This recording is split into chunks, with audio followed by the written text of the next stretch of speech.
One of the best ways to know you've made it in the world of video games is when you spawn scores of imitators and have an entire genre named after you. That's exactly what happened to the Metroid and Castlevania series, which are both so iconic that their mechanics have gone on to inspire tons of similar titles. Now, obviously, if you want the original Metroidvania experience, then you're going to want to pick up one of the Metroid or Castlevania titles. But what if space isn't your thing, or you can't stop laughing at the name Alucard because it's super ridiculous? Never fear, because TripleJump is here, and we're about to lay upon you the finest video games that are neither Metroid nor Vania. Before we get to the entries, I suppose we'd better define what constitutes a Metroidvania, hadn't we? Generally speaking, a game is a Metroidvania if it includes 2D side-scrolling platform gameplay, a large map where some areas cannot be accessed until the player has obtained certain items or knowledge, and the requirement for players to retrace their steps once they're better equipped or more powerful.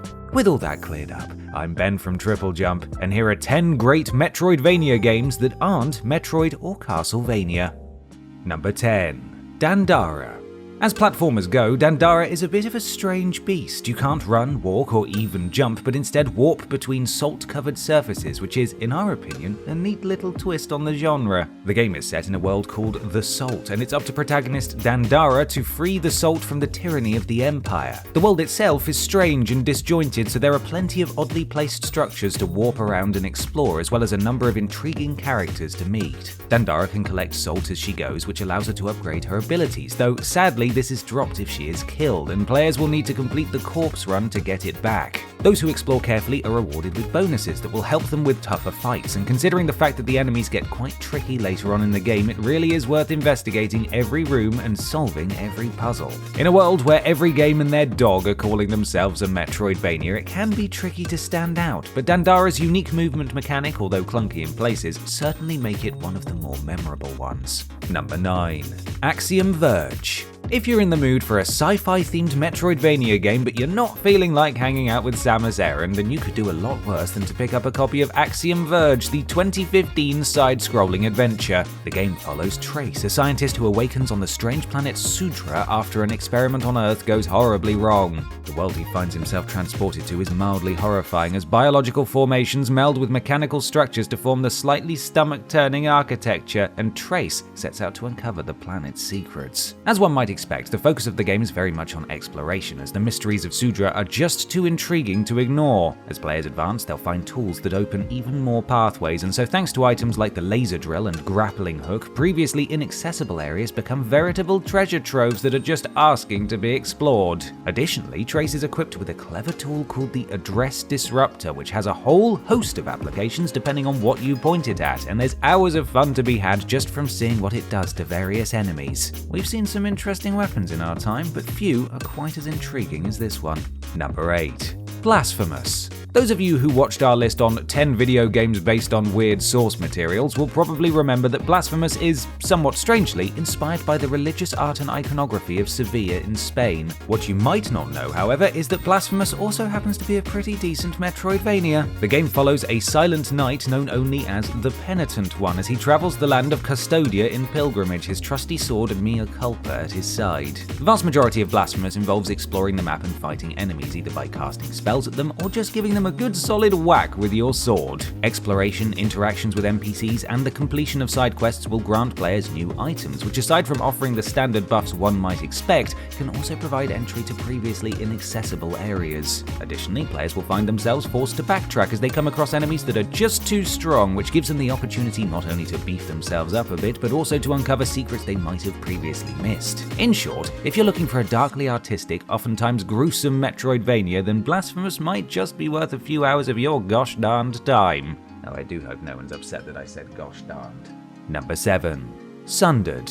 Have you ever been playing Castlevania or Metroid and thought to yourself, gee, this is fun, but it sure would be better if it was full of Lovecraftian horrors? Well, buckle up, because 2017's Sundered from Canadian studio Thunder Lotus Games has you covered. Players take on the role of a woman who is pulled into the underworld whilst exploring mysterious ruins in the middle of the desert. Once there, she encounters the shining trapezahedron who explains that their people, the Eschaton, were at war with a technologically advanced force known as the Valkyries. Their final confrontation saw an Eschaton summoning ritual fail. The Eschaton turned into monsters and the Valkyries corrupted and fused to their machines. Stuck in the middle of it all, you must fight your way through the horrors that inhabit the world, collecting Valkyrie technology as you go in order to augment yourself to advance. In addition to its Metroidvania elements, Sundered also makes use of roguelike tropes, and each time you die, the passage connecting the various areas of the underworld will rearrange themselves. So anyone that likes things a little macabre will definitely get along with Sundered.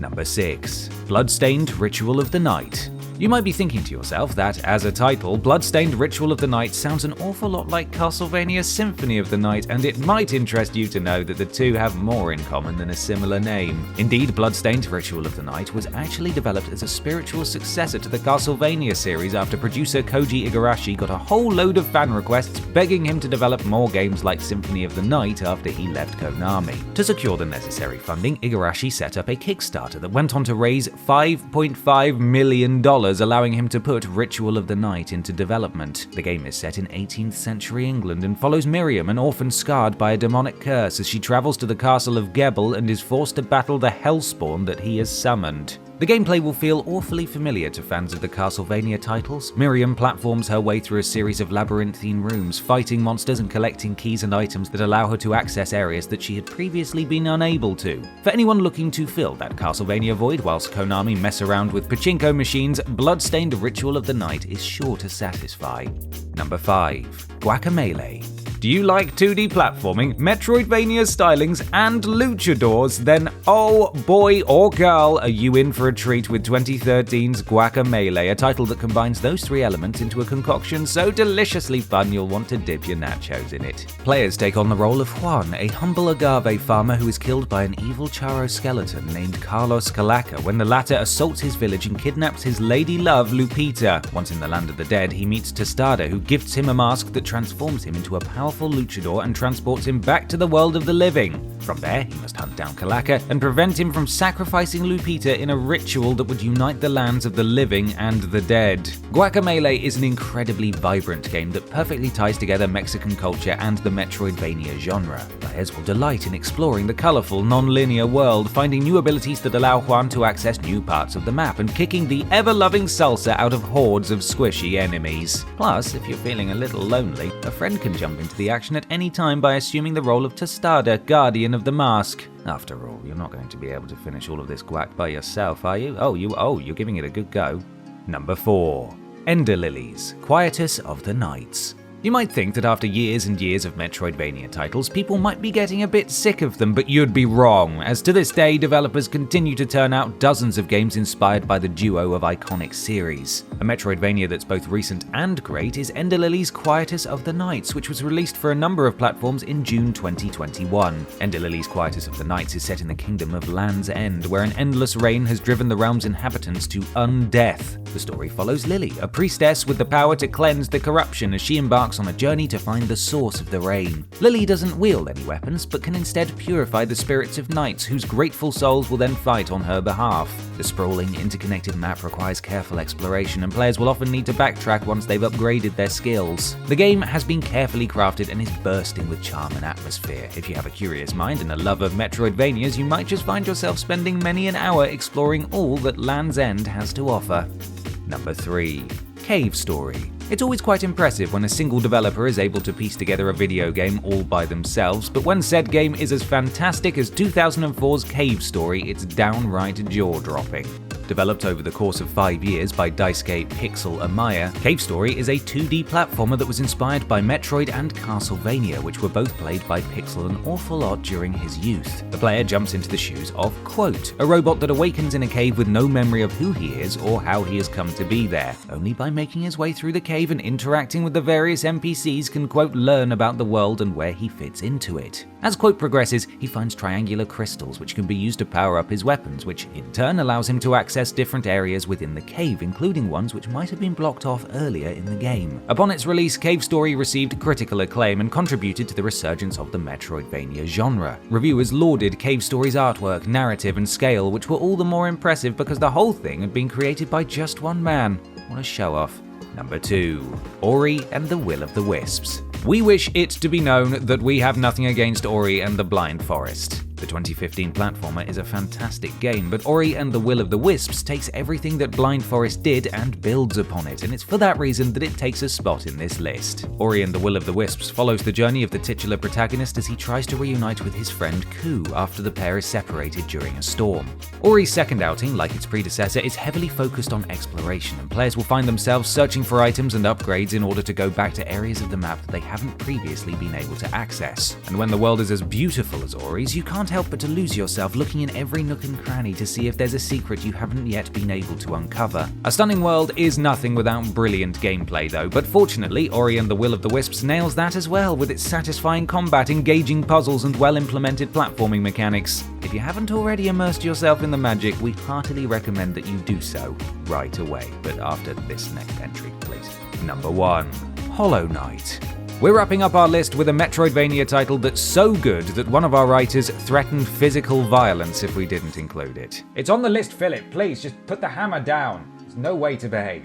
If you're looking to play a Metroidvania title that's neither Metroid nor Vania, then you really can't go wrong with Hollow Knight. The game begins with the protagonist, the Knight, arriving in the town of Dirtmouth, which is situated above the ruins of another town, Hollow Nest. Making his way through Hollow Nest, he finds that it was once thriving before the infection came along and turned most of the population mad and undead. As the Knight, players must explore the ancient kingdom and find a way to overcome the infection. Hollow Nest consists of several interconnected areas that the Knight can explore. Not all paths are immediately available though, so players may need to progress the story or obtain a certain item or skill in order to access them.